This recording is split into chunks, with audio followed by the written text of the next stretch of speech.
Price the lord. ಎಲ್ಲರಿಗೂ Jesus my life MS channel ನೋಡುತ್ತಿರುವಂಥ ನನ್ನೆಲ್ಲ ಸ್ನೇಹಿತರಿಗೂ ನಮ್ಮ ಕರ್ತನಾದ ಯೇಸು ಕ್ರಿಸ್ತನ ನಾಮದಲ್ಲಿ ವಂದಿಸುತ್ತೇನೆ. ಇವತ್ತು ಅದ್ಭುತವಾದಂಥ ಕಾನಾನ್ ಪ್ರಯಾಣದ ಕುರಿತು ತಿಳಿದುಕೊಳ್ಳೋಣ. ಅದಕ್ಕಿಂತ ಮುಂಚಿತವಾಗಿ ಇನ್ನೂ ಯಾರೆಲ್ಲ ನನ್ನ ಚಾನಲನ್ನು ಸಬ್ಸ್ಕ್ರೈಬ್ ಮಾಡ್ಕೊಳ್ತೀರಾ ಹಾಗೆ ನೋಡ್ತಾ ಇದ್ದೀರೋ ಅವರೆಲ್ಲ ಸಬ್ಸ್ಕ್ರೈಬ್ ಮಾಡ್ಕೊಂಡು ನೋಡ್ರಿ. ಹೊಸದಾಗಿ ನೋಡುತ್ತಿರುವಂಥವರು ಕೂಡ ಸಬ್ಸ್ಕ್ರೈಬ್ ಮಾಡ್ಕೊಂಡು ನೋಡ್ರಿ. ಆದಷ್ಟು ನಿಮ್ಮ ಗ್ರೂಪ್ಗಳಲ್ಲೆಲ್ಲ ಶೇರ್ ಮಾಡ್ಕೊಳ್ರಿ. ಬೆಲ್ಲೈಕನನ್ನು ಪ್ರೆಸ್ ಮಾಡೋದನ್ನು ಮರೆಯಬೇಡ್ರಿ. ಜೊತೆಗೆ ಒಂದು ಲೈಕ್ ಕೊಡೋದನ್ನು ಮರೆಯಬೇಡಿರಿ. ಅದ್ಭುತವಾದಂಥ ಕಾನಾನ್ ಪ್ರಯಾಣದ ಕುರಿತು ಈ ವಿಡಿಯೋದಲ್ಲಿ ವಿವರಿಸಲು ಹೋಗುತ್ತಿದ್ದೇನೆ. ಇಸ್ರಾಯೇಲ್ ಪ್ರಜೆಗಳೆಲ್ಲರನ್ನು ಐಗುಪ್ತರ ಗುಲಾಮಗಿರಿಯಿಂದ ದೇವರ ವಾಗ್ದಾನ ಭೂಮಿ ಎಂದರೆ ಕಾನಾನ್ ಸೇರುವವರೆಗೂ ಪ್ರಯಾಣ. ಆ ಮಾರ್ಗ ಪ್ರಯಾಣವೆಂಬುದು ಹೇಗೆ ಸಾಗಿತು, ಹೇಗೆ ಹೋದರು, ಯಾಕೆ ಆ ಮಾರ್ಗದಲ್ಲೇ ಹೋಗಬೇಕಾಗಿತ್ತು, ಆ ಪ್ರಯಾಣದ ಉದ್ದೇಶವೇನು, ಆ ಪ್ರಯಾಣದಲ್ಲಿ ನಡೆದ ಮುಖ್ಯವಾದ ಹೈಲೈಟ್ ಏನು, ಯಾವ ಸ್ಥಳದಿಂದ ಹೇಗೆ ಹೋದರು ಎಂಬುದು ಈ ವಿಡಿಯೋದಲ್ಲಿ ಪೂರ್ತಿಯಾಗಿ ವಿವರಿಸುತ್ತೇನೆ. ಈ ವಿಷಯ ತುಂಬನೇ ಅದ್ಭುತವಾಗಿರುತ್ತದೆ ಮತ್ತು ಆಳವಾಗಿರುತ್ತದೆ. ತುಂಬ ಜನರು ಈ ವಿಷಯವನ್ನು ತಿಳಿದುಕೊಳ್ಳಲು ಬಯಸುತ್ತಾರೆ. ಅದ್ಭುತವಾಗಿ ಇದನ್ನು ನಿಮಗೆ ತಿಳಿಸುತ್ತೇನೆ. ಆ ಪ್ರಯಾಣದ ಕುರಿತು, ಆ ಪ್ರಾಂತ್ಯಗಳ ಕುರಿತು ಹೇಳುವುದಕ್ಕಿಂತ ಮುಂಚೆ ಪ್ರಯಾಣದಲ್ಲಿ ದೇವರ ಉದ್ದೇಶ ಕೂಡ ಇದೆ. ಆದುದರಿಂದ ಅದನ್ನು ಕೂಡ ತಿಳಿದುಕೊಳ್ಳಬೇಕು. ಆ ಪ್ರಯಾಣದಲ್ಲಿ ಅತ್ಯಂತ ಮುಖ್ಯವಾದ ವಿಷಯವನ್ನು ಹೇಳುತ್ತೇನೆ. ಐಗುಪ್ತದಲ್ಲಿ ಗುಲಾಮಗಿರಿಯಲ್ಲಿ ಹಿಂಸೆಗಳನ್ನು ಅನುಭವಿಸುತ್ತಿದ್ದರು. ಮೋಶೆಯ ನಾಯಕತ್ವದಲ್ಲಿ ಆ ಗುಲಾಮಗಿರಿಯಿಂದ ಬಿಡುಗಡೆ ಹೊಂದಿ ಕಾನಾನ್ ಪ್ರಯಾಣ ಮಾಡಿದರು. ಅನಂತರ ಇಸ್ರಾಯೇಲ್ ಪ್ರಜೆಗಳು ವಾಗ್ದಾನ ಭೂಮಿಗೆ ಅಂದರೆ ಕಾನಾನ್ಗೆ ಸೇರುತ್ತಾರೆ. ಅವರು ಮಾಡಿದ ಪ್ರಯಾಣ, ಅವರ ಮಾರ್ಗವೂ ಕೂಡ ತುಂಬನೇ ಅದ್ಭುತವಾದದ್ದು. ಆ ನಕ್ಷೆಯನ್ನು ನೋಡಿದರೆ ನಮಗೆ ಅರ್ಥವಾಗುತ್ತದೆ. ಐಗುಪ್ತದಿಂದ ಕಾನಾನ್ವರೆಗೆ ಇರುವ ಪರಿಸ್ಥಿತಿಯನ್ನು ಆ ನಕ್ಷೆಯಲ್ಲಿ ನೋಡಿರಿ. ಅವರು ನೇರವಾಗಿ ಹೋಗಲಿಲ್ಲ. ನೇರವಾದ ಮಾರ್ಗದಲ್ಲಿ ಹೋಗಿದ್ದರೆ ಮಹಾ ಎಂದರೆ 1 ವಾರದಲ್ಲಿ ಹೋಗಬಹುದು. ಅವರ ಅಂದಾಜು ಪ್ರಕಾರ 11 ದಿನದಲ್ಲಿ ಹೋಗಬಹುದು ಎಂದು ಹೇಳುತ್ತಾರೆ. ಬಹುತೇಕ 452ರಿಂದ 500 ಕಿಲೋಮೀಟರ್ ಒಳಗೆ ಇರುತ್ತದೆ. ಆ ಪ್ರಯಾಣ ಹಾಗೆ ಇರುತ್ತದೆ. ಆದರೆ ನೇರವಾಗಿ ಹೋಗಲಿಲ್ಲ. ನೇರವಾಗಿ ಹೋಗಲು ದೇವರು ಬಿಡಲಿಲ್ಲ. ಸುತ್ತು ಮಾರ್ಗದಲ್ಲಿ ತಿರುಗಿ ಪ್ರಯಾಣ ಮಾಡಿದರು. ಬಹುತೇಕ 40 ವರ್ಷ ಅವರ ಪ್ರಯಾಣವು ಸಾಗಿತು. 40 ವರ್ಷ ಪ್ರಯಾಣ ಮಾಡಿ ಕಾನಾನ್ಗೆ ಸೇರುತ್ತಾರೆ. ಹೀಗೆ ಪ್ರಯಾಣಿಸಿದ ಪ್ರಯಾಣ ಬಹುತೇಕ 8500 ಕಿಲೋಮೀಟರ್ ವರೆಗೆ ಇರಬಹುದು. ಯಾಕೆ ಇವರು ನೇರ ಮಾರ್ಗದಿಂದ ಬರದೆ ಸುತ್ತು ಮಾರ್ಗದ ಪ್ರಯಾಣವನ್ನು ಮಾಡಿದರು? ಅದು ದೇವರ ನಿರ್ಧಾರ. ಅದು ದೇವರ ನಿರ್ಧಾರವಾಗಿದ್ದರಿಂದಲೇ. ಯಾಕೆ ಎಂದರೆ ದೇವರ ಯೋಜನೆ ಇದೆ. ಮೊದಲು ದೇವರ ಯೋಜನೆ ಏನು ಎಂಬುದನ್ನು ನೋಡಬೇಕು. ವಿಮೋಚನಕಾಂಡ 13ನೇ ಅಧ್ಯಾಯ 17-18ನೇ ವಾಕ್ಯದಲ್ಲಿ ನೋಡುತ್ತೇವೆ. ಈ ಜನರಿಗೆ ಯುದ್ಧ ಪ್ರಾಪ್ತವಾದರೆ ಅವರು ಧೈರ್ಯಗೆಟ್ಟು ಐಗುಪ್ತ ದೇಶಕ್ಕೆ ಹಿಂತಿರುಗಾರು ಅಂದುಕೊಂಡರು ಎಂಬ ವಾಕ್ಯವು ನಮಗೆ ಕಾಣಿಸುತ್ತದೆ. ನಕ್ಷೆಯನ್ನು ನೋಡಿರಿ. ನೇರವಾಗಿ ಹೋದರೆ 7 ದಿನ, ಇಲ್ಲವೆಂದರೆ 11 ದಿನಗಳು ಮಾತ್ರ. ಫಿಲಿಸ್ಟಿಯರ ದೇಶವನ್ನು ದಾಟಬೇಕು. ಅವರು ದಾಟಲು ಬಿಡುವುದಿಲ್ಲ. ಯುದ್ಧ ಮಾಡುತ್ತಾರೆ. ವಾಸ್ತವವಾಗಿ ಇಸ್ರಾಯೇಲರಿಗೆ ಶತ್ರುಗಳಾಗಿ ಬದಲಾಗಿದ್ದರು. ಅವರ ಜೊತೆಯಲ್ಲಿ ಯುದ್ಧ ಮಾಡಲು ಗುಲಾಮಗಿರಿಯಲ್ಲಿ ಬದುಕಿ ಹೊರಗೆ ಬಂದವರು ಇವರ ಜೊತೆಯಲ್ಲಿ ಯುದ್ಧ ಹೇಗೆ ಮಾಡುತ್ತಾರೆ? ಯುದ್ಧ ಮಾಡಲಾರರು. ಭಯಪಟ್ಟು ಪಶ್ಚಾತ್ತಾಪಪಟ್ಟು ಇಲ್ಲವೆಂದರೆ ಮರಳಿ ಐಗುಪ್ತ ದೇಶಕ್ಕೆ ಹೋಗಿಬಿಡುತ್ತಾರೆ. ಅದಕ್ಕೆ ದೇವರು ವಿಮೋಚನಕಾಂಡ 13ನೇ ಅಧ್ಯಾಯ 17ನೇ ವಾಕ್ಯದಲ್ಲಿ ಹೀಗೆ ಹೇಳುತ್ತಾರೆ. ಫರೋಹನನು ಇಸ್ರಾಯೇಲರಿಗೆ ಹೋಗುವುದಕ್ಕೆ ಅಪ್ಪಣೆ ಕೊಟ್ಟಾಗ ದೇಶದೊಳಗಣ ಮಾರ್ಗ ಹತ್ತಿರವಿದ್ದರೂ ದೇವರು ಆ ದಾರಿಯಲ್ಲಿ ಅವರನ್ನು ನಡೆಸದೆ ಕೆಂಪು ಸಮುದ್ರದ ಬಳಿಯಲ್ಲಿರುವ ಮರಳುಗಾಡಿನ ದಾರಿಯಲ್ಲಿ ಸುತ್ತಾಗಿ ನಡೆಸಿಕೊಂಡು ಹೋದರು. ಈ ರೀತಿಯಲ್ಲಿ ದೀರ್ಘ ಪ್ರಯಾಣ. ಇಷ್ಟು ವರ್ಷ ತಿರುಗಿ ಬರುವುದು ಅವಶ್ಯಕತೆನಾ ಎಂದರೆ ಹೌದು, ತುಂಬ ಅವಶ್ಯಕತೆ ಇದೆ. ಈ ಪ್ರಯಾಣದಲ್ಲಿ ಇರುವ ಆಂತರಿಕವೇನು, ದೇವರ ಯೋಜನೆ ಏನು ಎಂದು ಆಲೋಚಿಸಿದರೆ ಮೊದಲನೆಯದು ಏನು ಎಂದರೆ ದೀರ್ಘ ಪ್ರಯಾಣ. ದೀರ್ಘ ಪ್ರಯತ್ನದಿಂದ ವಾಗ್ದಾನ ಭೂಮಿಯ ಬೆಲೆ ತಿಳಿಯುತ್ತದೆ. ರಾತ್ರಿಗೆ ರಾತ್ರಿನೇ ದೇಶವನ್ನು ಕೊಟ್ಟು ಬಿಟ್ಟರೆ ಅದರ ಬೆಲೆ ತಿಳಿಯುವುದಿಲ್ಲ. ಇಲ್ಲವೆಂದರೆ ಅವರಿಗೆ ನೇರವಾಗಿ ದೇಶವನ್ನು ಕೊಟ್ಟು ಬಿಟ್ಟರೆ ಅದರ ಬೆಲೆಯು ತಿಳಿಯುವುದಿಲ್ಲ. ಅವರು ಬೇಗನೆ ಸೇರಿಕೊಂಡರೂ ವ್ಯಾಲ್ಯೂ ಕೊಡುವುದಿಲ್ಲ. ಆ ಭೂಮಿಗೋಸ್ಕರ ಪ್ರಯಾಸವು ಶ್ರೇಷ್ಠವಾದದ್ದು. ಅವರ ಭಾವನೆ ಆ ವಾಗ್ದಾನ ಭೂಮಿಗೋಸ್ಕರ ಸಾಧಿಸುವುದು ಶ್ರೇಷ್ಠವಾಗಿರುತ್ತದೆ. ಅದಕ್ಕೆ ಬಹುತೇಕ 40 ವರ್ಷದ ಮೇಲೆಯೇ ಪ್ರಯಾಣ ಮಾಡಿದರು. ಸಾವಿರಾರು ಕಿಲೋಮೀಟರ್ಗಳ ಪ್ರಯಾಣ ಮಾಡಿದರು ಅವರು. ಎರಡನೆಯದು ಏನು ಎಂದರೆ, ಈ ಕಾರಣವೇ ಅಲ್ಲದೆ ಅವರನ್ನು ಆ ಮಾರ್ಗ ಮಧ್ಯದಲ್ಲಿ ಸಿದ್ಧ ಮಾಡಿದರು. ಅವರನ್ನು ಸಿದ್ಧಪಡಿಸಲಾಗಿದೆ. ಅರಣ್ಯ, ಗುಡ್ಡ, ಬೆಟ್ಟಗಳಲ್ಲಿ ಹಸಿವೆಯಲ್ಲಿ ನಡೆಸಿ ಅವರನ್ನು ದೇವರೇ ಪೋಷಿಸಿದರು. ದೇವರ ಕಾರ್ಯವನ್ನು ನೋಡಿದರು. ಬಾಧೆಗಳೊಂದಿಗೆ ಮಾರ್ಗದಲ್ಲಿ ಅವರು ಸಿದ್ಧವಾದರು. ಈ ಸಿದ್ಧತೆಗೋಸ್ಕರ ಮಾತ್ರವೇ ದೀರ್ಘ ಪ್ರಯಾಣ. ಮೂರನೆಯದು ಏನು ಎಂದರೆ ಫಿಲಿಷ್ಟಿಯರೊಂದಿಗೆ ಯುದ್ಧ. ಆ ಫಿಲಿಷ್ಟಿಯರೊಂದಿಗೆ ಯುದ್ಧ ತಪ್ಪಿಸುವುದಕ್ಕೇನೆ ಈ ಪ್ರಯಾಣ. ಅವರು ಬಲಹೀನವಾಗಿ ಗುಲಾಮಗಿರಿಯಿಂದ ಬಂದಿದ್ದಾರೆ. ಅವರ ಕೈಯಲ್ಲಿ ಬಲಿ ಆಗಬಾರದು. ಮುಖ್ಯವಾಗಿ ಆ ಭಯವು ಇಲ್ಲದೆ ಇರಬೇಕು, ಧೈರ್ಯ ಬೇಕು, ಸಿದ್ಧತೆಯಾಗಬೇಕು. ಅನಂತರ ಎಷ್ಟೇ ಯುದ್ಧಗಳು ಆದರೂ ಕೂಡ ಮಾಡಬಹುದು. ಒಂದು ವೇಳೆ ದೇವರೇ ಯುದ್ಧದಲ್ಲಿ ಗೆಲ್ಲಿಸಬಹುದು. ಆದರೆ ಪ್ರಜೆಗಳು ಯುದ್ಧವನ್ನು ನೋಡಿಯೇ ಐಗುಪ್ತ ದೇಶಕ್ಕೆ ಹೋಗಿಬಿಡುತ್ತಾರೆ ಏನೋ, ಆ ಭಯದಿಂದಲೇ ಹೋಗಿಬಿಡುತ್ತಾರೆ ಏನೋ. ಆ ಪ್ರಯಾಣ ನೇರವಾದ ಪ್ರಯಾಣವನ್ನು ದೇವರು ಕೊಡಲಿಲ್ಲ. ಇನ್ನು ನಾಲ್ಕನೆಯದು ಏನು ಎಂದರೆ, ಸುಖವಾಗಿ ಜೀವಿಸುವುದಕ್ಕೆ, ಆಸ್ವಾದಿಸುವುದಕ್ಕೆ ಕಾನಾನ್ ದೇಶವನ್ನು ಕೊಡಲಿಲ್ಲ. ಹಾಗೇ ಅಲ್ಲದೆ ಬಹಳಷ್ಟು ಶ್ರಮೆಗಳಲ್ಲಿ ನಡೆಸಿ ಬಲಗೊಳಿಸಿದರು, ಧೈರ್ಯಪಡಿಸಿದರು. ಆ ರೀತಿಯಲ್ಲಿ ಅವರು ಸಿದ್ಧವಾದರು. ಆ ರೀತಿಯಲ್ಲಿ ಧೈರ್ಯಪಡಿಸುವುದೇ ಬಲಗೊಳಿಸುವುದಕ್ಕೆ, ಬಹಳಷ್ಟು ಶ್ರಮೆಗಳೊಂದಿಗೆ ಅವರ ಜೀವನವನ್ನು ನಡೆಸುವುದಕ್ಕೆ ಈ ದಾರಿಯನ್ನು ಆರಿಸಿಕೊಂಡರು. ಧರ್ಮೋಪದೇಶ ಕಾಂಡ 8ನೇ ಅಧ್ಯಾಯ 15ನೇ ವಾಕ್ಯದಲ್ಲಿ, ಆತನು ನಿಮ್ಮನ್ನು ಕಷ್ಟಕ್ಕೆ ಒಳಪಡಿಸಿ ಪರೀಕ್ಷಿಸಿದ ನಂತರ ನಿಮಗೆ ಮೇಲನುಂಟು ಮಾಡಬೇಕೆಂಬ ಉದ್ದೇಶದಿಂದ ಐಗುಪ್ತ ದೇಶದಲ್ಲಿ ದಾಸರಾಗಿದ್ದ ನಿಮ್ಮನ್ನು ಬಿಡುಗಡೆ ಮಾಡಿ ವಿಷಸರ್ಪಗಳು, ಚೇಳುಗಳು ಇದ್ದ ಆ ಘೋರವಾದ ಮಹಾ ಅರಣ್ಯವನ್ನು, ನೀರು ಬತ್ತಿ ಹೋದ ಭೂಮಿಗಳನ್ನು ದಾಟಿಸಿ ಗಟ್ಟಿಯಾದ ಬಂಡೆಯೊಳಗಿಂದ ನೀರನ್ನು ಹೊರಡಿಸಿದನು. ಹೀಗೆ ಅವರನ್ನು ತಿದ್ದಿ ಧೈರ್ಯವನ್ನು ನೀಡಿ ಪೋಷಿಸಿದರು. ಹಾಗೆಯೇ ಅವರ ಅಹಂಕಾರವನ್ನು ಅಡಗಿಸಲು, ದುರಾಶೆಯನ್ನು ಹೋಗಲಾಡಿಸಲು ಈ ಪ್ರಯಾಣ, ಈ ಮಾರ್ಗವೆಲ್ಲವೂ ಅವರನ್ನು ಹತೋಟಿಯಲ್ಲಿ ತೆಗೆದುಕೊಳ್ಳಲು, ಅಹಂಕಾರವನ್ನು, ದುರಾಶೆಯನ್ನು ಅಡಗಿಸಲು ಈ ಒಂದು ಮಾರ್ಗವನ್ನು ತೆಗೆದುಕೊಂಡರು. ಕಡೆಯದಾಗಿ ಐದನೆಯದು ಏನು ಎಂದರೆ, ಇದು ನಮಗೂ ಕೂಡ ಮಾದರಿ, ಮನುಷ್ಯರೆಲ್ಲರಿಗೂ ಕೂಡ ಮಾದರಿ. ಅವರು ಯಾರೋ ಇಸ್ರಾಯೇಲ್ ಪ್ರಜೆಗಳು ಕಾನಾನ್ ಪ್ರದೇಶಕ್ಕೆ ಹೋಗುತ್ತಿದ್ದಾರೆ. ಅದು ನಮಗೆ ಹೇಗೆ ಮಾದರಿ ಆಗುತ್ತದೆ? ನಾವು ಕೂಡ ಇಹಲೋಕದಿಂದ ವಾಗ್ದಾನ ಮಾಡಿದ ಪರಲೋಕವನ್ನು ನೋಡಬೇಕೆಂಬುದು ಈ ಮುದ್ರೆಯನ್ನು, ಈ ದಾರಿಯನ್ನು ಮಾದರಿಯಾಗಿ ತೋರಿಸಿದ್ದಾರೆ. ಐಗುಪ್ತದಿಂದ ನೇರವಾಗಿ ಕಾನಾನ್ಗೆ ಹೋಗಲಿಲ್ಲ, ಸೀನಾಯಿ ಬೆಟ್ಟದ ಕಡೆಯಿಂದ ಹೋದರು. ನಾವು ಕೂಡ ನೇರವಾಗಿ ಪರಲೋಕಕ್ಕೆ ಹೋಗಲು ಆಗುವುದಿಲ್ಲ. ಸಿದ್ಧತೆ ಮಾಡಿಕೊಂಡು ಹೋಗಬೇಕು. ಅವರು ಐಗುಪ್ತದಲ್ಲಿ ಇದ್ದರು. ಐಗುಪ್ತದಲ್ಲಿ ಇದ್ದು ಗುಲಾಮಗಿರಿಯಿಂದ ಶ್ರಮೆಗಳನ್ನು ಅನುಭವಿಸಿದರು. ನಾವು ಇಹಲೋಕದಲ್ಲಿ ಇದ್ದೇವೆ. ಇಹಲೋಕದ ಕಷ್ಟ, ಹಿಂಸೆ, ಬಾಧೆಗಳಿಂದ ನರಳುತ್ತಿದ್ದೇವೆ. ಐಗುಪ್ತ ಗುಲಾಮಗಿರಿಯ ನಂತರ ಬಿಡುಗಡೆ ಹೊಂದಿದರು. ನಾವು ಕೂಡ ಈ ಬಾಧೆ, ಬಂಧನಗಳಿಂದ ಬಿಡುಗಡೆ ಹೊಂದಬೇಕು ಎಂದು ಅವರ ಪ್ರಯಾಣದಲ್ಲಿ ಕೆಂಪು ಸಮುದ್ರವನ್ನು ದಾಟಿದರು. ನಮ್ಮ ಪ್ರಯಾಣದಲ್ಲಿ ದೀಕ್ಷಾಸ್ಥಾನ ತೆಗೆದುಕೊಳ್ಳಬೇಕು. ಅವರು ಕೆಂಪು ಸಮುದ್ರವನ್ನು ದಾಟಿದ ಮೇಲೆ ಅವರು ಕೀರ್ತನೆಯನ್ನು ಹಾಡಿದರು, ಸ್ತುತಿ ಸ್ತೋತ್ರಗಳನ್ನು ಹೇಳಿ ಪ್ರಯಾಣಿಸಿದರು. ನಾವು ಕೂಡ ಕೀರ್ತನೆಯನ್ನು ಹಾಡಿ ಸ್ತುತಿಸಬೇಕು.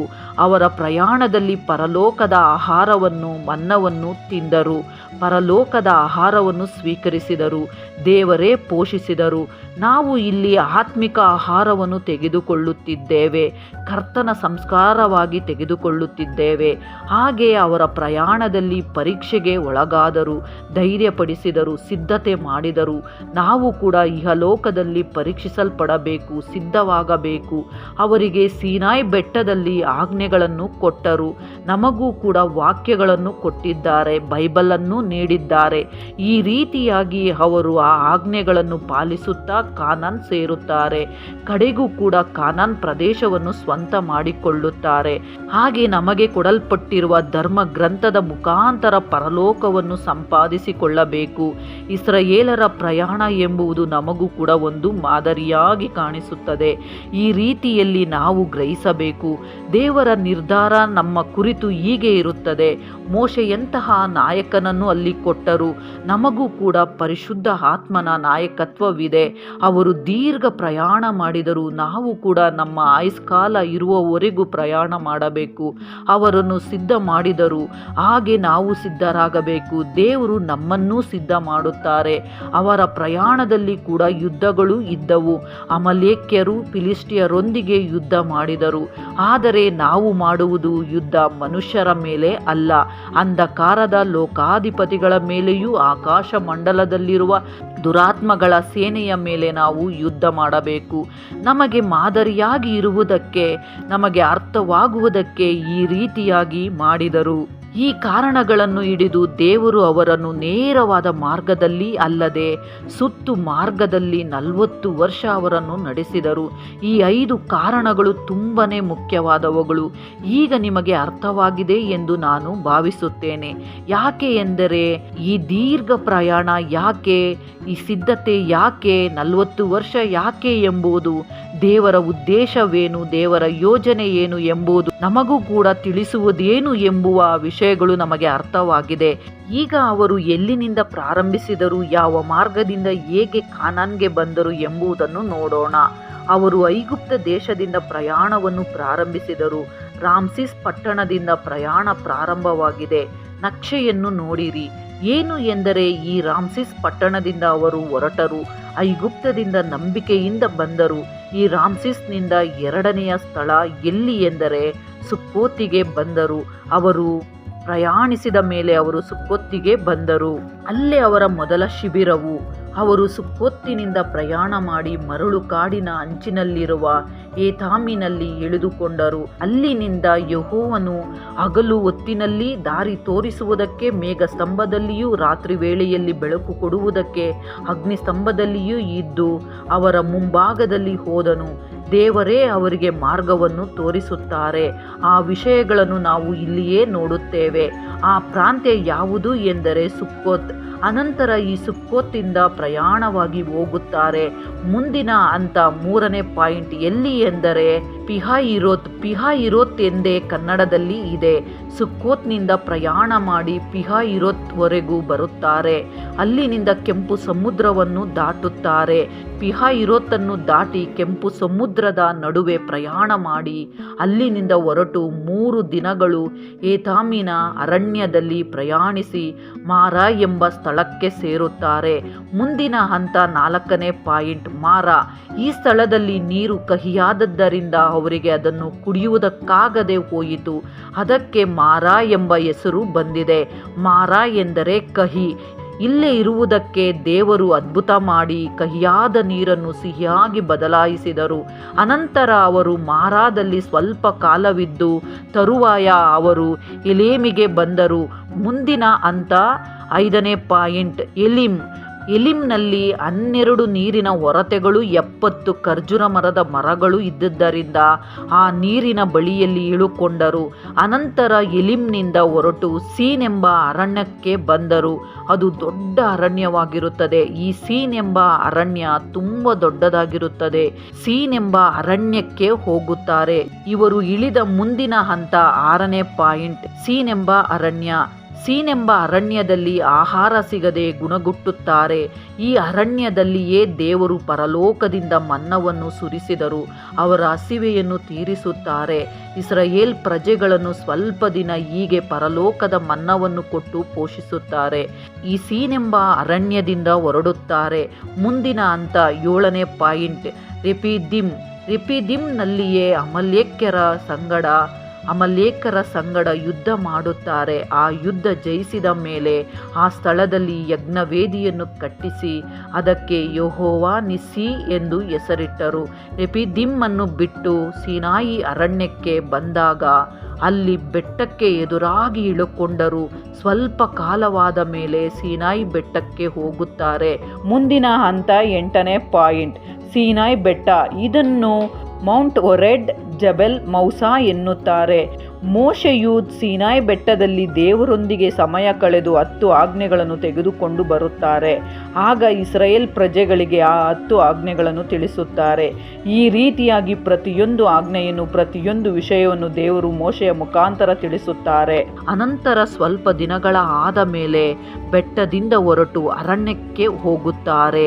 ಮುಂದಿನ ಹಂತ 9ನೇ ಪಾಯಿಂಟ್, ಸೀನಾಯಿ ಅರಣ್ಯ. ಸೀನಾಯಿ ಅರಣ್ಯ ಪ್ರಾಂತ್ಯದಲ್ಲೇ ಅವರು ದೇವದರ್ಶನದ ಗುಡಾರವನ್ನು ಕಟ್ಟುತ್ತಾರೆ. ದೇವದರ್ಶನದ ಗುಡಾರದ ಮುಖಾಂತರವೇ ದೇವರ ದರ್ಶನವನ್ನು ತಿಳಿದುಕೊಳ್ಳಲು ಸಿದ್ಧ ಮಾಡುತ್ತಾರೆ. ಅನಂತರ ಅವರು ಎಲ್ಲಿಗೆ ಹೋದರೂ ಆ ದೇವದರ್ಶನದ ಗುಡಾರವೂ ಮಂಜೂಷವೂ ಅವರ ಸಂಗಡನೆ ಇರುತ್ತದೆ. ಅಲ್ಲಿನಿಂದ ಅವರು ಹೊರಟು ಮುಂದಿನ ಹಂತ 10ನೇ ಪಾಯಿಂಟ್, ಅರಣ್ಯ. ಧರ್ಮೋಪದೇಶ ಕಾಂಡ 1ನೇ ಅಧ್ಯಾಯ 19ನೇ ವಾಕ್ಯದಲ್ಲಿ ಅದು ಘೋರವಾದ ಮಹಾ ಅರಣ್ಯ ಎಂದು ಬರೆಯಲ್ಪಟ್ಟಿದೆ. ಅಂದರೆ ಅಷ್ಟೊಂದು ದೊಡ್ಡ ಘೋರವಾದ ಮಹಾ ಅರಣ್ಯದಲ್ಲಿ ಇರುತ್ತಾರೆ. ಆ ಸ್ಥಳದಲ್ಲಿ ಸ್ವಲ್ಪ ಕಾಲವಿರುತ್ತಾರೆ. ಆ ಸ್ಥಳದಲ್ಲಿ ಇದ್ದಾಗಲೇ 70 ಮಂದಿ ಹಿರಿಯರನ್ನು ಮೋಶೆಯ ಸಹಾಯಕ್ಕೆ ಈ ಜನರ ಭಾರವನ್ನು ವಹಿಸಿಕೊಳ್ಳುವುದಕ್ಕೆ ಕರೆಯಲ್ಪಟ್ಟರು. ಇಲ್ಲಿಯವರೆಗೂ ಎಲ್ಲವೂ ಚೆನ್ನಾಗೇ ಇರುತ್ತದೆ. ಆದರೆ ಅಲ್ಲಿನಿಂದ ಹೇಗೆ ಹೋದರು ಎಂಬುದು ಗೊಂದಲದಲ್ಲಿ ಇದೆ. ಅದಕ್ಕೋಸ್ಕರವೇ ವಿಮೋಚನಾ ಕಾಂಡದಲ್ಲಿ ಅದು ಬರೆಯಲ್ಪಡಲಿಲ್ಲ. ಇಲ್ಲಿನಿಂದಲೇ ತುಂಬ ಜನರು ಸಂದೇಹ ಪಡುತ್ತಿರುತ್ತಾರೆ. ಅನಂತರ ಮುಂದಿನ ಹಂತವೇನು ಎಂದರೆ 11ನೇ ಪಾಯಿಂಟ್, ಎಚೋನ್ ಗೆಬೇರಿ. ಎಚೋನ್ ಗೆಬೇರಿನಿಂದ ಹೊರಟು ಚೀನ್ ಅರಣ್ಯದಲ್ಲಿ ಇಳಿದುಕೊಂಡರು. ಅದು ಕಾದೇಶ್. ದೇವರು ಹೇಳಿದರೂ ಕೂಡ ಕೇಳದೆ ಅಮೋರಿಯರ ವಿರೋಧವಾಗಿ ಯುದ್ಧಕ್ಕೆ ಹೋಗುತ್ತಾರೆ. ಅವರು ಬಹುಕಾಲ ಅಲ್ಲಿ ಇದ್ದು ದೇವರ ಬಳಿಯಲ್ಲಿ ಗೋಳಾಡುತ್ತಾರೆ. ಈ ವಿಷಯವನ್ನು ಧರ್ಮೋಪದೇಶ ಕಾಂಡದಲ್ಲಿ ನೋಡುತ್ತೇವೆ. ಇನ್ನು ಮುಂದಿನ ಹಂತ 12ನೇ ಪಾಯಿಂಟ್, ಕಾದೇಶ್ ಬರ್ನಾಯ. ಕಾದೇಶ್ ಬರ್ನಾಯ ಎಂಬ ಸ್ಥಳ. ಇಲ್ಲಿ ಅವರು ಬಹುಕಾಲ ಇದ್ದರು. ಹೆಚ್ಚು ವರ್ಷಗಳು ಇಲ್ಲೇ ಕಳೆದರು. ಇಸ್ರಾಯೇಲರ ಗೋತ್ರದಲ್ಲಿ ಪ್ರಧಾನರನ್ನು ಆರಿಸಿಕೊಳ್ಳುತ್ತಾರೆ. ಪ್ರಧಾನರನ್ನು ಕಾನಾನ್ ನೋಡಲು ಕಳುಹಿಸುತ್ತಾರೆ. ಅವರು ನೋಡಿಕೊಂಡು ಕಾದೇಶಿಗೆ ಬರುತ್ತಾರೆ. ಅಲ್ಲಿನ ವಿಷಯಗಳೆಲ್ಲವನ್ನು ಹೇಳುತ್ತಾರೆ. ಈ ಕಾದೇಶ್ ಸ್ಥಳವೇ ಅವರಿಗೆ ಬಹುಕಾಲ ನೆಲೆಯಾಗಿತ್ತು. ತುಂಬ ವರ್ಷಗಳ ಕಾಲ ನೆಲೆಸಿದ ಮೇಲೆ ಈ ಕಾದೇಶ್ ಬರ್ನಾಯದಿಂದ ಹೊರಟು ಹೋಗುವಷ್ಟರಲ್ಲಿ ಅವರ ಪ್ರಯಾಣ ಬಹುತೇಕ 38 ವರ್ಷವಾಗಿತ್ತು. 38 ವರ್ಷ ಯಾಕೆ ಆಯಿತು ಎಂದರೆ ಇಲ್ಲಿಯೇ ಅವರು ಹೆಚ್ಚು ವರ್ಷ ಇದ್ದರು. ತಿರುಗಿ ಹಿಂದಕ್ಕೆ ಹೋಗಿ ಮತ್ತೆ ಪ್ರಯಾಣಿಸುತ್ತಾರೆ. ಮತ್ತೆ ಅರಣ್ಯದೊಳಗೆ ಹೋಗುತ್ತಾರೆ, ಮತ್ತೆ ಬರುತ್ತಾರೆ. ಈ ರೀತಿಯಾಗಿ ಪ್ರಯಾಣಿಸಿದರು. ಇಲ್ಲೇ 38 ವರ್ಷ ಹಿಡಿಯಿತು ಕಾದೇಶಿನಿಂದ ಹೊರಡಲು. ಮುಂದಿನ ಹಂತ 13ನೇ ಪಾಯಿಂಟ್, ಓರ್ ಬೆಟ್ಟ. ಕಾದೇಶಿನಿಂದ ಹೊರಟು ಎದೋಮ್ಯರ ದೇಶದ ಅಂಚಿನಲ್ಲಿರುವ ಓರ್ ಬೆಟ್ಟದ ಬಳಿಯಲ್ಲಿ ಇಳಿದುಕೊಂಡರು. ಅಲ್ಲಿಯೇ ಮೋಶೆಗೆ ವಾಗ್ದಾನ ಭೂಮಿಯನ್ನು ಸೇರಕೂಡದು, ವಾಗ್ದಾನ ಭೂಮಿಗೆ ಹೋಗುವುದಿಲ್ಲ ನೀನು ಎಂದು ದೇವರು ಆ ಸ್ಥಳದಲ್ಲಿಯೇ ಹೇಳಿದರು. ಅನಂತರ ಆರೋನನು ಕೂಡ ಹೋಗುವುದಿಲ್ಲ ಎಂದು ಹೇಳಿಬಿಡುತ್ತಾರೆ. ಆರೋನನ ವಸ್ತ್ರಗಳನ್ನು ತೆಗೆದು ಎಲಿಯಾಜರನಿಗೆ ತೊಡಗಿಸು ಎನ್ನುತ್ತಾರೆ. ಆ 3 ಜನರು ಕೂಡ ಬೆಟ್ಟವನ್ನು ಹತ್ತಿದರು. ಆ ಬೆಟ್ಟದಲ್ಲೇ ಆರೋನನ ವಸ್ತ್ರವನ್ನು ತೆಗೆದು ಎಲಿಯಾಜರನಿಗೆ ತೊಡಿಸು ಎಂದಾಗ ಎಲಿಯಾಜರನಿಗೆ ತೊಡಿಸುತ್ತಾರೆ. ಇಲ್ಲಿ ಎಲಿಯಾಜರನು ಮೋಶೆ ಆ ಬೆಟ್ಟದಿಂದ ಮತ್ತೆ ಇಳಿದು ಬರುತ್ತಾರೆ. ಆರೋನನು ಅಲ್ಲೇ ಸತ್ತು ಹೋಗುತ್ತಾನೆ. ಆರೋನನು ಸತ್ತು ಹೋದ ಸ್ಥಳ ಇದೆ. ಇಲ್ಲಿನಿಂದ ಮತ್ತೆ ಅವರು ಎದೋಮ್ ದೇಶ ದಾಟಿ ಮೊಹಬ್ಯರ ದೇಶಕ್ಕೆ ಹೋಗುತ್ತಾರೆ. ಅಲ್ಲಿನಿಂದ ಇವರು ಮುಂದಿನ ಹಂತ 14ನೇ ಪಾಯಿಂಟ್, ಆರ್ನೋನ್ ಹೊಳೆ. ಇವರು ಆರ್ನೋನ್ ಹೊಳೆಯ ಹತ್ತಿರ ಇರುತ್ತಾರೆ. ಅವರು ಕೆದೋಮೋತಿನ ಅರಣ್ಯದಿಂದ ಯೆರ್ಷೋಬ್ ದೇಶವನ್ನು ದಾಟಬೇಕು. ಯೆರ್ಷೋಬ್ನ ದೇಶವನ್ನು ದಾಟಬೇಕಾದರೆ ರಾಜನು ಒಪ್ಪಿಕೊಳ್ಳುವುದಿಲ್ಲ. ಆದುದರಿಂದ ರಾಜನ ಬಳಿಗೆ ದೂತರನ್ನು ಕಳುಹಿಸುತ್ತಾನೆ. ಈ ರಾಜನು ತಿರಸ್ಕರಿಸಿ ಯುದ್ಧ ಮಾಡುತ್ತೇನೆ ಎಂದು ಹೇಳಿ ಕಳುಹಿಸುತ್ತಾನೆ. ರಾಜನಾದ ಸಿಹೋನನು ಇವರೊಂದಿಗೆ ಯುದ್ಧ ಮಾಡುತ್ತಾನೆ. ಶಾಶ್ವತವಾಗಿ ಸೋತು ಹೋಗುತ್ತಾರೆ ಹೆಷ್ಬೋನ್ನ ಪ್ರಜೆಗಳು. ಅದು ಎಲ್ಲಿ ಎಂದರೆ ಆರ್ನೋನ್ ಹೊಳೆಯ ಹತ್ತಿರ. ಅಲ್ಲಿನಿಂದ ಅವರ ಪ್ರಯಾಣ ಎಲ್ಲಿಯವರೆಗೂ ಮುಂದುವರಿಯಿತು ಎಂದರೆ ಮುಂದಿನ ಹಂತ 15ನೇ ಪಾಯಿಂಟ್, ನೆಬೋ ಪರ್ವತ. ನೆಬೋ ಪರ್ವತ ಮೊಹಬ್ಯರ ಮೈದಾನವದು. ಯೆರಿಕೋ ಪಟ್ಟಣ ಎದುರಾಗಿರುತ್ತದೆ. ಪಿಸ್ಗಾ ಬೆಟ್ಟದವರೆಗೂ ಹೋಗುತ್ತಾರೆ. ಹೋಗಿದ ನಂತರ ಅಲ್ಲಿಯೇ ನೆಬೋ ಪರ್ವತವಿರುತ್ತದೆ. ಅವರು ಅಲ್ಲಿ ಇರುವಾಗ ಮೋಶೆ ಈ ಒಂದು ನೆಬೋ ಪರ್ವತಕ್ಕೆ ಹೋಗಿ ಪಿಸ್ಗಾ ಎಂಬ ಬೆಟ್ಟದ ಶಿಖರವನ್ನು ಹತ್ತಿದನು. ಬೆಟ್ಟದಿಂದಲೇ ತನಗೆ ವಾಗ್ದಾನ ಮಾಡಿದ ಕಾನಾನ್ ದೇಶವನ್ನು ನೋಡುತ್ತಾನೆ. ಆ ಬೆಟ್ಟವು ಎತ್ತರದಲ್ಲಿ ಇರುತ್ತದೆ. ಅದಕ್ಕೆ ಅಲ್ಲಿ ಸುತ್ತಮುತ್ತ ಇರುವ ಪ್ರಾಂತ್ಯಗಳೆಲ್ಲವೂ ಕಾಣಿಸುತ್ತದೆ. ದೇವರು ವಾಗ್ದಾನ ಮಾಡಿದಂತಹ ವಾಗ್ದಾನ ಭೂಮಿಯನ್ನು ಅಲ್ಲಿನಿಂದಲೇ ನೋಡುತ್ತಾನೆ. ಅನಂತರ ಮೊಯಾಬ್ಯರ ದೇಶದಲ್ಲಿಯೇ ಸತ್ತು ಹೋದರು. ಆ ಶಿಖರದಿಂದ ಬಂದ ಸ್ವಲ್ಪ ಕಾಲವಾದ ಮೇಲೆ ಸತ್ತು ಹೋಗುತ್ತಾರೆ. ಆ ಪ್ರಾಂತ್ಯದಲ್ಲೇ ಸತ್ತು ಹೋದನು. ಮುಂದಿನ ಹಂತ 16ನೇ ಪಾಯಿಂಟ್, ಮೊಯಾಬ್ಯರ ಮೈದಾನ. ಈ ಸ್ಥಳದಲ್ಲೇ ವಾಗ್ದಾನ ಭೂಮಿಯನ್ನು ವಿಂಗಡಿಸುತ್ತಾರೆ. ನಾನು ನಿಮಗೆ ಆ ದೇಶವನ್ನು ಸ್ವದೇಶವಾಗುವುದಕ್ಕೆ ಕೊಟ್ಟದ್ದರಿಂದ ನೀವು ಅದನ್ನು ಸ್ವಾಧೀನ ಮಾಡಿಕೊಂಡು ಅದರಲ್ಲಿ ವಾಸಿಸಬೇಕು. ನೀವು ಚೀಟು ಹಾಕಿ ಆ ದೇಶವನ್ನು ನಿಮ್ಮ ಕುಟುಂಬಗಳಿಗೆ ಹಂಚಿಕೊಳ್ಳಬೇಕು. ಮುಂದಿನ ಹಂತ 17ನೇ ಪಾಯಿಂಟ್, ಯೋರ್ದಾನ್ ಹೊಳೆ. ಇಸ್ರಾಯೇಲ್ ಪ್ರಜೆಗಳೆಲ್ಲ ಯೋರ್ದಾನ್ ಹೊಳೆಯ ಬಳಿಗೆ ಹೋಗಿ ಇರುತ್ತಾರೆ. ಅಲ್ಲಿನಿಂದ ಯೋರ್ದಾನ್ ಹೊಳೆಯನ್ನು ದಾಟುತ್ತಾರೆ. ಅವರು ದಾಟುವಾಗ ಮಂಜೂಷದ ಜೊತೆಯಲ್ಲಿ ಕಲ್ಲುಗಳನ್ನು ತೆಗೆದುಕೊಂಡು ಹೋಗುತ್ತಾರೆ. ಒಣನೆಲವಾಗಿ ಇದ್ದಾಗ ಮಾತ್ರ ಯೋರ್ದಾನ್ ಹೊಳೆಯನ್ನು ದಾಟುತ್ತಾರೆ. ದೇವರು ಕೂಡ ಅಲ್ಲಿ ಅದ್ಭುತವನ್ನು ಮಾಡುತ್ತಾರೆ. ಹೊಳೆ ದಾಟುವುದಕ್ಕೆ ನೀರು ವಿಂಗಡಿಸಲಾಯಿತು. ಅವರು ಹೊರಗೆ ಬಂದ ಕೂಡಲೇ ಮೊದಲಿನಂತೆ ಕೂಡಿಕೊಳ್ಳುತ್ತದೆ ಯೋರ್ದಾನ್ ಹೊಳೆ. ಕೆಂಪು ಸಮುದ್ರ ವಿಂಗಡಿಸಿದ ಹಾಗೆ ಇಲ್ಲಿ ಕೂಡ ಯೋರ್ದಾನ್ ಹೊಳೆಯನ್ನು ವಿಂಗಡಿಸಿ ಮಾರ್ಗವನ್ನು ಮಾಡಿಕೊಡುತ್ತಾರೆ. ಯೋರ್ದಾನ್ ದಾಟಿ ಯೆರಿಕೋಗೆ ಬಂದರು. ಮುಂದಿನ ಹಂತ 18ನೇ ಪಾಯಿಂಟ್, ಯೆರಿಕೋ ಸೇರಿದಾಗ ಅವರು ಬರಗೊಡಿಸುವುದಿಲ್ಲ. ಅವರು ಅವರನ್ನು ವಿರೋಧಿಸುತ್ತಾರೆ. ಎಷ್ಟೇ ಪ್ರಯತ್ನಗಳು ಮಾಡಿದರೂ ಕೂಡ ವಿರೋಧಿಸುತ್ತಾರೆ. ತಮ್ಮ ಪಟ್ಟಣದ ಎಲ್ಲ ಬಾಗಿಲುಗಳನ್ನು ಭದ್ರವಾಗಿ ಮುಚ್ಚಿಕೊಳ್ಳುತ್ತಾರೆ. ಆಗ ಇವರು ಏನು ಮಾಡುತ್ತಾರೆ ಎಂದರೆ, ದೇವರು ಹೇಳಿದಂತೆ 7 ದಿನಗಳ ಕಾಲ ಯೆರಿಕೋ ಕೋಟೆಯನ್ನು ಸುತ್ತಿ ಸ್ತುತಿ ಸ್ತೋತ್ರಗಳಿಂದ ಧ್ವಂಸ ಮಾಡುತ್ತಾರೆ. ಈ ರೀತಿಯಾಗಿ ಕಾನಾನ್ ದೇಶವನ್ನು ಸೇರುತ್ತಾರೆ. ಅನಂತರ ಅವರು ಕಾನಾನ್ ದೇಶದಲ್ಲಿ ನೆಲೆಸುತ್ತಾರೆ. ಕಾನಾನ್ ದೇಶವನ್ನು ಸ್ವತಂತ್ರಿಸಿಕೊಳ್ಳುತ್ತಾರೆ. ದೇವರು ಕೊಟ್ಟ ವಾಗ್ದಾನ ಭೂಮಿಯಲ್ಲಿ ಅವರು ನೆಲೆಸುತ್ತಾರೆ. ಹೀಗೆ ನೆಲೆಸಿದ ಮೇಲೆ ಐಗುಪ್ತದಿಂದ ತುಂಬ ಜನ, ಅನೇಕ ಇಸ್ರಾಯೇಲ್ ಪ್ರಜೆಗಳು ಎಲ್ಲೆಲ್ಲಿ ಇದ್ದರೋ ಅವರೆಲ್ಲರೂ ಬಂದರು ಎಂಬ ಪರಿಸ್ಥಿತಿಯನ್ನು ನಾವು ನೋಡುತ್ತೇವೆ. ಈ ರೀತಿಯಾಗಿ ಅವರ ಪ್ರಯಾಣ ಸುದೀರ್ಘವಾಗಿ ನಡೆಯಿತು. ಈ ಸ್ಥಳದಿಂದ ಅವರು ಹೋಗಿದ್ದರು ಎಂಬುದನ್ನು ನಾವು ವಾಕ್ಯದ ಆಧಾರದ ಮುಖಾಂತರ ನೋಡುತ್ತೇವೆ. ಈ ಒಂದು ಪ್ರಯಾಣದ ಸಂಗತಿ, ಅದರ ಬೆಲೆ ಏನು, ದೇವರ ಉದ್ದೇಶವೇನು, ದೇವರ ಯೋಜನೆ ಏನು, ಆ ಸಿದ್ಧತೆ ಏನು, ಹಾಗೆ ಅವರು ಯಾವ ಮಾರ್ಗದಲ್ಲಿ ಹೋದರು, ಹೇಗೆ ಸ್ವಂತ ಮಾಡಿಕೊಂಡರು, ಅವರ ಪ್ರಯಾಣವೆಲ್ಲವನ್ನು ನೋಡಿದೆವು. ಈ ಅದ್ಭುತವಾದ ವಿಷಯವನ್ನು ಇತರರಿಗೂ ಪರಿಚಯ ಮಾಡಿರಿ. ಯಾಕೆ ಎಂದರೆ, ಮೊದಲು ನಿಮಗೆ ವಿಡಿಯೋ ಇಷ್ಟವಾಗಿದ್ದರೆ ಲೈಕ್ ಮಾಡಿ, ಇತರರಿಗೂ ಶೇರ್ ಮಾಡಿ. ಮತ್ತೊಂದು ಅದ್ಭುತವಾದ ಅಂಶದೊಂದಿಗೆ ಮತ್ತೆ ನಿಮ್ಮ ಬಳಿಗೆ ಬರಲು ಪ್ರಯತ್ನ ಮಾಡುತ್ತೇನೆ. ಅಲ್ಲಿಯವರೆಗೂ ದೇವರು ನಿಮ್ಮೆಲ್ಲರನ್ನು ಆಶೀರ್ವದಿಸಲಿ. ಆಮೇನ್.